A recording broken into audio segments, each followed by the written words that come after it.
আসসালামু আলাইকুম, কেমন আছেন সবাই? এই তো আমিও আলহামদুলিল্লাহ ভালো আছি।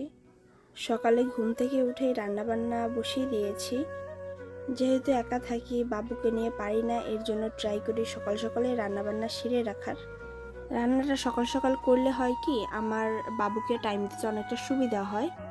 এরপরে আমার একটা পার্সেল আসছে, এখানে বাবুর জন্য সেরেলাক আর একটা বডি ওয়াশ অর্ডার করছিলাম আমি। টাকা খরচ করতে আসলে কষ্ট লাগে না যদি ওটা পারফেক্ট জায়গায় খরচ করা যায়। আমি আমার বাবুকে সবসময় বাহিরের যে সেরেলাকটা হয়, ফ্রুটটা হয়, এটা আমি দেওয়ার ট্রাই করি। যেহেতু আমার শিপমেন্ট আসতে একটু দেরি হচ্ছে, তাই আমি অর্ডার করে নিয়েছি।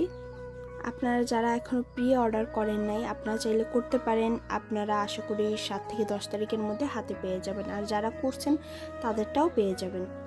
আমাদের কাছে আপনারা নিশ্চিন্তে অর্ডার করতে পারেন। আমাদের কাছে 100% বিদেশি প্রোডাক্ট আপনারা পেয়ে যাবেন রিজনেবল প্রাইজের মধ্যে। তো যাই হোক, এরপরে আমি পাস্তা রান্না করি, মেহমান আসবে, এরপর কিছু রোল বানিয়ে নেই। আমি এমন ফ্রোজেন আইটেম বাসায় বানিয়ে রাখি, তারপর ঝটপট কোনো মেহমান আসলে বা নিজের খেতে ইচ্ছা করলে ফ্রাই করে খেয়ে নিই। আমি এখন আর আগের মতন ভাজা পোড়া খাই না, চেষ্টা করি একটু কম খাওয়ার তেলের জিনিস। কথা বলতে বলতে আমার রোলগুলো কমপ্লিট হয়ে গেছে, মোটামুটি ভালো সময় লাগছে আমার। এরপর আমি এগুলো সব বক্সে করে ফ্রিজে রেখে দিব। আর কিছু রাখবো, কারণ আমার মেহমান আসবে, তাদের জন্য কিছু ফ্রাই করে দিতে হবে। আমি তাড়াতাড়ি কাজগুলো সারছিলাম, কারণ আমি একটু বাইরে যাব, আমার একটু বাইরে যেতে হবে, কিছু কাজ আছে। এরপর আমি বাইরে চলে যাই, এখানে বাবুদের খেলনা দেখছিলাম। এখান থেকে মোটামুটি অনেক কিছু আমি কিনেছি আমার মেয়ের জন্য, আর কিছু প্রয়োজনীয় জিনিস সুপার শপ থেকে। যেহেতু বললাম মেহমান আসবে, এর জন্য আমি কিছু ফ্রোজেন আইটেমও কিনে রাখি। আর আমার শীট যেগুলো দিয়ে আমি রোল বানাই, ওগুলো শেষ হয়ে গিয়েছিল, এর জন্য আমি ওইগুলোও নেই। আর এখানে আমি চুই ঝালও কিনছিলাম একটু ট্রাই করার জন্য। আমি ঢাকায় একবার খাইছিলাম শিয়ার চুই গোশে, ওটা আমার কাছে ভালোই লাগছিল। ভাবলাম যে বাসায় একটু ট্রাই করব, দেখি কেমন লাগে। ফ্রোজেন যে সকল আইটেম আনছে ওগুলো ফ্রিজে রেখে দিয়েছি, আর চুই ঝালের যে মশলাটা ওইটাও ফ্রিজে রেখে দিয়েছি। এরপরে মেয়ের জন্য যা কিনলাম অল্প অল্প করে দেখাই। এই যে ফিডার কিনেছি, ডাইপার কিনেছি, কিছু ড্রেস কিনেছি ওর জন্য, খেলনা, যেহেতু ওরা এসির মধ্যে রাখি এর জন্য কিছু গেঞ্জি নিয়েছিলাম।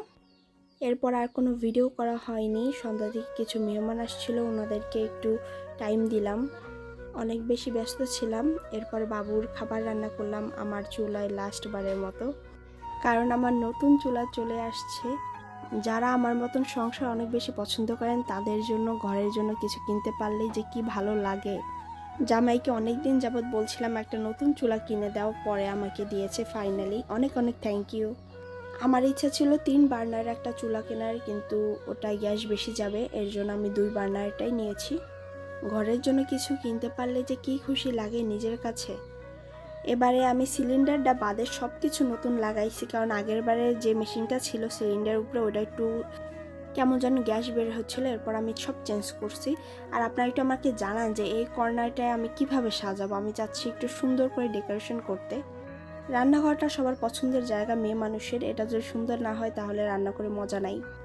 আমার এই পাশটা আমি ক্যাবিনেট করছি পাটেক্সের বোর্ড দিয়ে। এরপর রাতের খাবার শেষ করি, বাবুকেও খাওয়াই। আমার মেয়ে রাতে একদমই ঘুমাতে চায় না কেন জানি, অনেক সময় 2টা 3টা, আবার কিছু কিছু সময় ফজর পর্যন্ত সজাগ থাকে।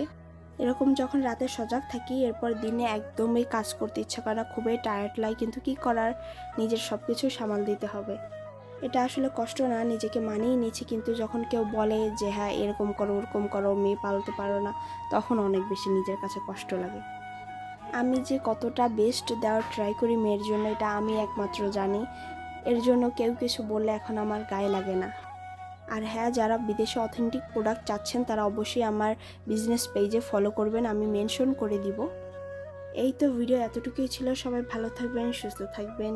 আল্লাহ হাফেজ, টাটা।